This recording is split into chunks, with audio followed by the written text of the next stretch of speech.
Day 18 of 75 days hard challenge. Hi guys, good morning. This is Wednesday अनि आज चाहिँ मेरो क्लास थियो इभल्भमा, मेरो भनिहालेँ वान अफ दि फेभरेट्स। अनि यहाँ चाहिँ मेरो आज क्लास रमाइलो भयो, मजा आयो अभियसली। अनि लास्टमा मैले यहाँ पनि प्ल्याङ्क च्यालेन्ज गराएँ बिकज वाइ नट। सो यहाँ चाहिँ एकदम नेक टु नेक कम्पिटिसन थियो। अनि यो हाम्रो चाहिँ आज क्लास सकेपछि हामीले टिकटक पनि बनाएँ, जुन चाहिँ मैले अघि नै पोस्ट गरिसकेँ, हजुरहरू गएर हेर्न सक्नुहुन्छ है। अनि लास्टमा 3जना मात्रै बाँकी हुनुहुन्थ्यो, पुरा हुट गर्दै थियो सबैजना आफ्नो आफ्नो टिमलाई चुज गरेर।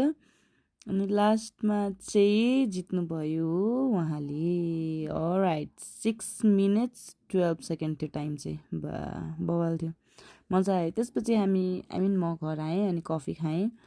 अनि मेरो बारीमा सानो स्ट्रबेरी फलेको रहेछ, अनि मेरो पुकुनलाई चाहिँ मैले त्यो दिएँ। हामी चाहिँ अर्ग्यानिक नै प्रिफर गर्छ। सो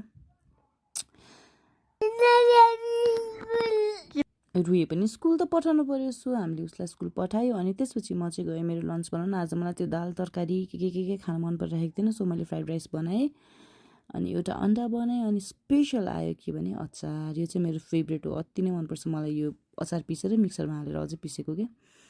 अस्ति त्यत्रो पिम्पल आएपछि यस्तो डेयरिङ काम कसले गर्छ? म गर्छु, बिकज आइएम बबी दिदी।